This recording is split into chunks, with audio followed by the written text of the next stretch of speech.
Welcome to the American Academy of Grief Counseling's Videogram on the balance of well-being. And what we're going to look at is well-being itself, overall spiritual, emotional, physical health, and how grief sometimes can sabotage that well-being in itself. When we think of well-being, though, we want to think about its various aspects, its qualities, and the development of it throughout our life itself and what defines that well-being. And we look at numerous psychologies, social philosophies that look at what health is and what well-being is. And we're going to look at a few of those today. But what we do know is that grief attempts to sabotage. It attempts to create an imbalance with that spiritual, emotional, and physical well-being that we usually experience.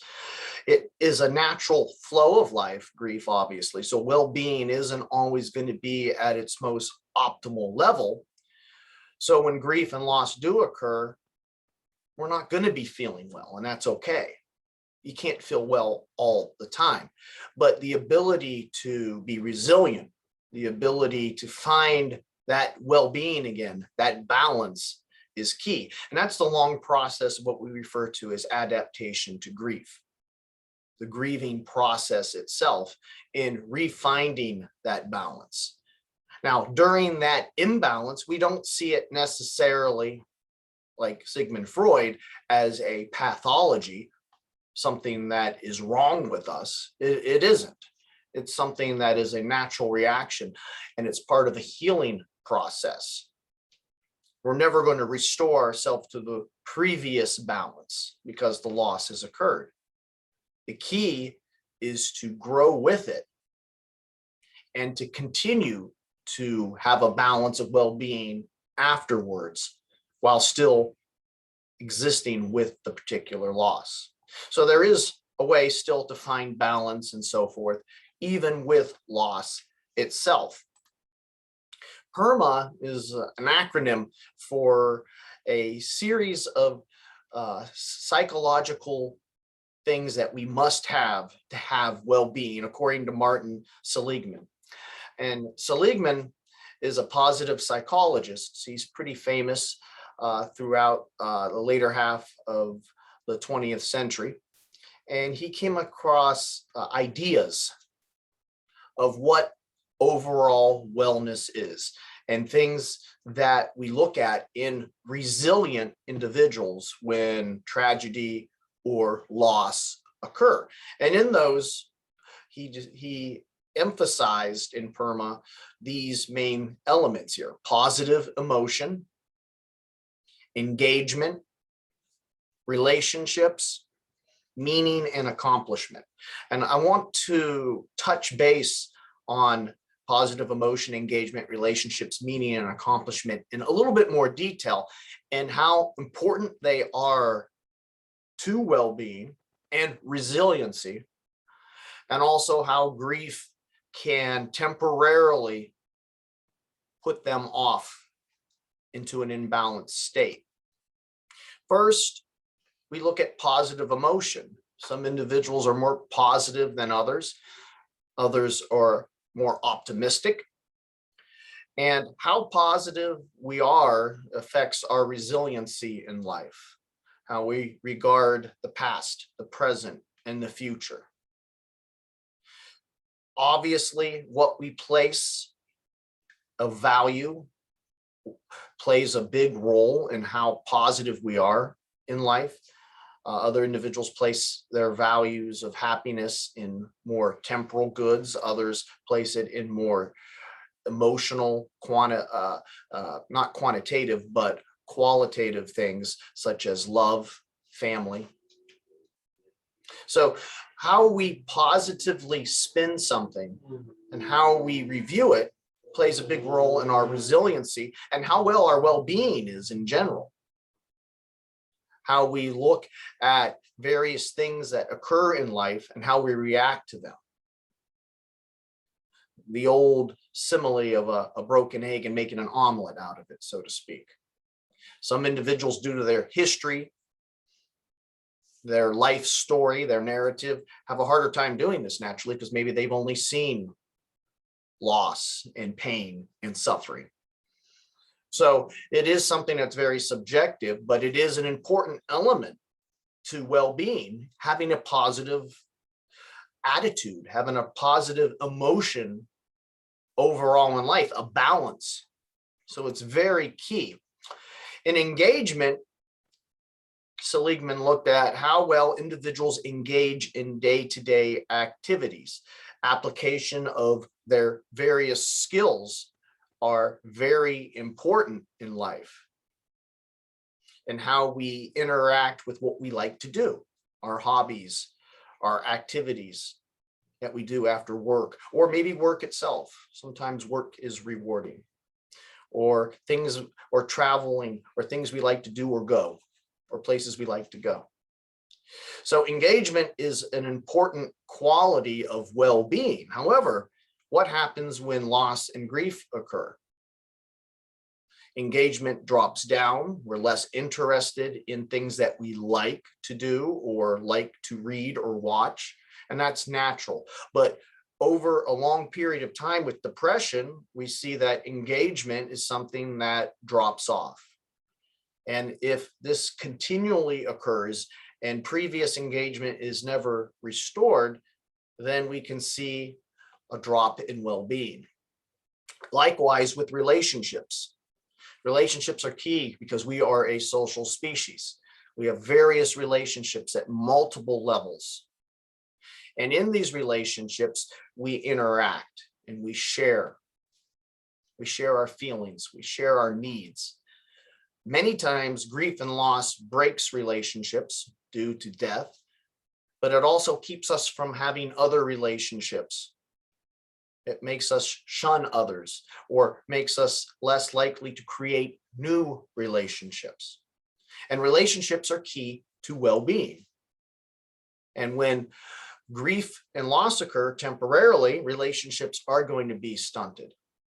But long-term, again, this can play into a deeper pathology and a detriment to overall well-being. Another important aspect, according to Seligman, was meaning itself and how we make meaning out of life. And grief obviously is one of the biggest things. Loss is one of the biggest things that make us question meaning, makes us question our worldviews. It makes us question our faith itself. And if we can't find meaning in life, then we're truly lost. And when we lose meaning and are not able to find new meaning after a loss, we're particularly lost, even in a deeper, deeper depression. And individuals who can't find new meaning need a lot of counseling and a lot of help to be able to move forward. Accomplishments are another element of meaning, another accomplishment of well-being. And accomplishments give value to one's life. They make us want to pursue things. And when we look back at those accomplishments, we have pride, we have joy in what we've done. And accomplishments are very important. But we see again with loss and grief that we can discount what we already have or what we've already done. And in cases of depression where pathology sets in, we can completely discount our accomplishments and find ourselves worthless. We won't have pride in our own self. So accomplishments are important. Pride in oneself, not being narcissistic, but healthy pride in oneself is very important in life. And when grief and depression to a pathological extent creeps in, we begin to discount ourselves, our accomplishments. And these are important things to well-being, to have positive outlooks on life, to be engaged in what we like to do, to have relationships with other people, to have a meaning of life, and to have a sense of accomplishment and pride. They are instrumental to well-being, and they're also instrumental to health. And grief, especially prolonged grief and depression, affects all of those elements that Seligman pointed out. Another social psychologist was Erik Erikson, and he taught a lot about human development and important stages for our well-being that we must cross, certain pinnacles in our life, certain stages that if these stages are not met, you can later have psychological issues.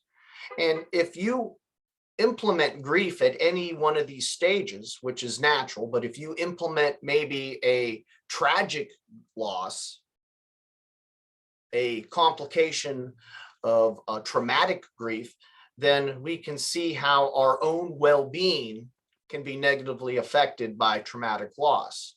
And again, it becomes important on how resilient we are so that we can meet these various stages that Erikson lists out.